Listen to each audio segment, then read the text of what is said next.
Hello guys, good evening everyone. Welcome to class. आप लोग के लिए प्रीवियस ईयर क्वेश्चन लेकर आए हैं जो है 2016 फरवरी का क्वेश्चन है। प्रीवियस ईयर क्वेश्चन हम आप लोग के लिए 12, 13, 14, 15 तक यहाँ पूरा सोल्व करा चुके हैं। जो हर बार की तरह इस बार भी हमारा प्रीवियस ईयर क्वेश्चन रिपीटेड आने वाला है। आप लोग देखेंगे यहाँ पर क्वेश्चन नंबर 1 आ गया है, तो अब पढ़कर हम लोग इसको पूरे अच्छा से देखेंगे और क्वेश्चन को अपने से आंसर देने की कोशिश करेंगे। और आप लोग यहाँ पर देखिए कि समझ जाइए कि सभी कोई भी क्वेश्चन है उसको हम आंसर अपने से देने की कोशिश करेंगे। दे दिए तो अच्छा है, नहीं दिए तो उसको हटाते चलेंगे, फिर दूसरा देखेंगे। इस तरह से हम क्वेश्चन को बनाते बनाते हमको वो भी बनाएगा आ जाएगा नहीं, इसलिए हम देखेंगे और बनाएंगे और आप लोग देखेंगे कि हम कितना क्वेश्चन बना पाएंगे। यहाँ पर हम आप लोग का पार्ट बाई पार्ट वीडियो डालते रहेंगे जो कि प्रीवियस ईयर क्वेश्चन है। इसके बाद थ्योरी क्लास चलेगी, उसके बाद प्रैक्टिस चलेगी। ओके। भारत में अधिकांश कक्षाएं बहुभाषी होता है और इसे कक्षा द्वारा डैश के रूप में देखा जाना है। कैसा रूप में देखा जाना चाहिए? यहाँ पर डैश जो है कैसा देखा जाना चाहिए? यहाँ पर समस्या के रूप में देखा जाना चाहिए, या संसाधन के रूप में, या बाधा के रूप में, या परेशानी के रूप में? क्या कक्षा में बहुभाषी अलग अलग वर्ग के बच्चे जब आते हैं एक क्लास में तो क्या वहाँ पर समस्या होती है या फिर बाधा होती है या परेशानी होती है? तो यहाँ पर परेशानी को या समस्या या बाधा को नहीं लेना है, क्योंकि अलग अलग वर्ग से अलग अलग समाज से बच्चे जब आते हैं तो उसको भाषा, वातावरण, व्यवहार सभी अलग अलग होता है। और जो अच्छा वातावरण होता है उसी पर सब कोई देखने का, उसी को सीखने का कोशिश करता है। और इसलिए उसको समस्या के रूप में नहीं बल्कि संसाधन के रूप में मानेंगे। ओके। हमारा वहाँ पर एक दूसरे से सीखा जाता है। शिक्षार्थियों द्वारा की गई गलतियां और त्रुटियां। जब बच्चे गलती करते हैं तो उसको क्या मानेंगे? हम उसको असफल मानेंगे या फिर कठोरता से निपटनी चाहिए, या बच्चों को कमजोर और उत्कृष्ट चिन्हित करने से अच्छे अवसर मिलता है। यहाँ पर देखेंगे कि शिक्षक और शिक्षार्थियों की असफलता का सूचक है या उनके चिंतन को समझने का अवसर के रूप में देखी जानी चाहिए। तो जब भी यहाँ पर कठोरता या फिर कमजोर उत्कृष्ट, देखिए अवसर दिया है, सिर्फ अवसर से आप लोग ये लोभा नहीं जाइएगा कि अवसर ही होगा। कमजोर उत्कृष्ट के लिए लेबल बना दिया गया है। देखिए यहाँ पर इंग्लिश में दे दिया है लेबल।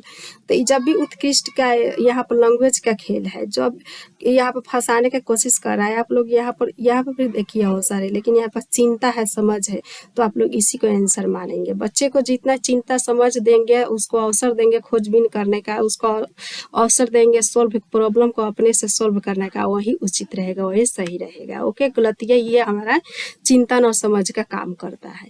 हमारा क्वेश्चन नंबर 3 आ गया। डैश के विचार के बच्चे सक्रिय ज्ञान का निर्माता तथा नन्हे वैज्ञानिक है जो संसार के बारे में अपने सिद्धांत की रचना करते हैं। पालो ऐसे मनोवैज्ञानिक है जिन्होंने अपने ही बच्चे के ऊपर प्रयोग किया है और उन्होंने ऐसा विकास के बारे में बताया है कि बच्चे के जैसे जैसे उम्र बढ़ता है वैसे वैसे उसका विकास होता है। जैसे कि पहले दिया गया है कि इंद्रियगामक अवस्था, पूर्व संक्रियात्मक अवस्था, मूर्त संक्रियात्मक अवस्था और औपचारिक अवस्था, इस 4 अवस्था में बच्चे का विकास होता है। और उन्होंने बताया है कि बच्चे का समझ अपने से होता है, उसके कॉन्सेप्ट से निकलता है। बच्चे अपने से खोज करता है, ज्ञान का निर्माण करता है, नन्हे वैज्ञानिक है। इसलिए किसने कहा है? तो पियाजे साहब ने कहा है। ओके। हमारे क्वेश्चन के आंसर 3 हो गया। बढ़ेंगे हम 4 की तरफ। बाल केंद्रित शिक्षा शास्त्र का अर्थ क्या है? बालक जैसे कि बच्चा का केंद्रित है। पहले हमारा शिक्षक केंद्रित स्कूल होता था, क्लास होता था, लेकिन अब बाल केंद्रित शिक्षा और बाल केंद्रित क्लास होना चाहिए। बच्चों को शिक्षा का अनुगमन और अनुकरण करने के लिए कहना चाहिए, या बच्चों के अभिव्यक्ति और उनकी सक्रिय भागीदारिता को महत्व देना चाहिए। बच्चों को पूर्ण रूप से स्वतंत्रता देनी चाहिए, बच्चों को नैतिक शिक्षा देनी चाहिए।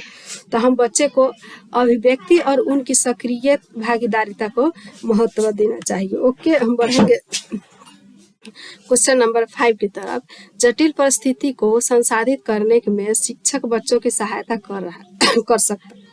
बच्चे जब एक जटिल परिस्थिति में फंसा हुआ है, जैसे कि क्वेश्चन सोल्व कर रहा है, उससे नहीं हो रहा है, तो शिक्षक किस तरह की सहायता करेगा? कोई भी सहायता न देगा। अब बच्चों को उनके आप निर्वाह करने के लिए सीखेंगे, या उस पर एक भाषण देकर ही सिर्फ छोड़ देंगे, या कार्य को छोटे हिस्से में बांटने के बाद उन्हें निर्देश लिख कर बताएंगे, या फिर प्रतियोगिता को बढ़ावा देकर सबसे पहले कार्य को पूरा करने वाले बच्चों को पुरस्कार देंगे। पुरस्कृत नहीं करेंगे उसे। सिर्फ भाषण देने से नहीं हो जाएगा सही, और सिर्फ कोई भी सहायता नहीं देंगे, इस तरह से नहीं है, बल्कि बच्चे को कार्य को छोटे हिस्से में, छोटे छोटे टुकड़े में बांट करके उसको सोल्व करना है। उसके बाद सोल्व करने के बाद एक कॉपी पर लिखना है कि हमने कैसे कैसे सोल्व किया है। ओके, हमारा क्वेश्चन के आंसर 3 हो जाएगा। ओके, हम बढ़ेंगे 6 नंबर। निम्न शिक्षार्थियों से यह अपेक्षा करना कि वे ज्ञान को उसी रूप में पुनः प्रस्तुत कर देंगे जिस रूप में उन्होंने उससे संग्रह किया है। एक प्रभावी आकलन युक्ति है या समस्या है, क्योंकि व्यक्ति उन अनुभवों की व्याख्या करता है और ज्ञान को ज्यों का त्यों पुनः उत्पादित नहीं करते हैं। अच्छे है, क्योंकि जो भी हमारे मन में है हम उसे रिकॉर्ड करते हैं। अच्छा है, क्योंकि यह शिक्षा के लिए आकलन के रूप में सरल है। हमारा क्वेश्चन का आंसर 2 हो जाएगा कि यहाँ पर देखिए आप क्या कर रहा है, कैसा अपेक्षा कर रहा है। समस्या के, क्योंकि व्यक्ति अनुभवों की व्याख्या करते हैं और ज्ञान के ज्यों का त्यों पुनः उत्पन्न करते हैं। ओके, हमारे क्वेश्चन का आंसर 2 हो जाएगा। बढ़ेंगे 6 की तरफ। जब शिक्षार्थियों को समूह में किसी समस्या पर चर्चा का अवसर दिया जाता है, तब उनके सीखने का वक्र कैसा होना चाहिए? जब बच्चे को समूह में सिखाते हैं, जब बच्चे को समूह में सिखाते, समस्या पर चर्चा करने के लिए कहते हैं, तो कैसा होता है? जब शिक्षार्थी को समूह में किसी समस्या पर चर्चा करवाते हैं तो कैसा होता है? स्थिर होता है, अनुवंत होता है, या समान होता है, या बेहतर होता है? तो वहाँ पर बेहतर होता है। जब एक बच्चा समूह में किसी बात को लेकर, किसी समस्या को लेकर जब चर्चा करेगा, वो कहेगा कुछ और, वो कहेगा वो कुछ और, सभी को समस्या एक साथ लेकर के समाधान किया जाता है, तो उसको बेहतर माना जाता है। ओके, हम बढ़ेंगे। विकास की गति एक व्यक्ति से दूसरे में भिन्न होता है, किंतु यह एक डैश नमूने का अनुगमन कराती है। व्यवस्थित है, अप्रत्याशित है, क्रम और व्यवस्थित या एडी से चौड़ी तक है। विकास की गति एक व्यक्ति से दूसरे व्यक्ति में भिन्न होता है। आप जानते हैं भी है कि एक व्यक्ति से दूसरे व्यक्ति में भिन्न होता है, और व्यक्ति या बच्चे का विकास क्रमबद्ध होता है। जैसे कि बच्चा एक डायरेक्ट सोए या बैठे बैठे दौड़ने ही नहीं लगेगा, वो धीरे धीरे बच्चा उल्टेगा, पलटेगा, बैठेगा, उठेगा, खड़ा होगा, फिर चलना शुरू होगा, फिर दौड़ना शुरू करेगा। उसके बाद बाल अवस्था में आएगा, एडल्ट होगा, किशोर होगा, इस तरह से उसका विकास होते रहेगा। इसलिए हमारा क्रमबद्ध और व्यवस्थित होगा। हमारा क्वेश्चन के आंसर 3 हो जाएगा।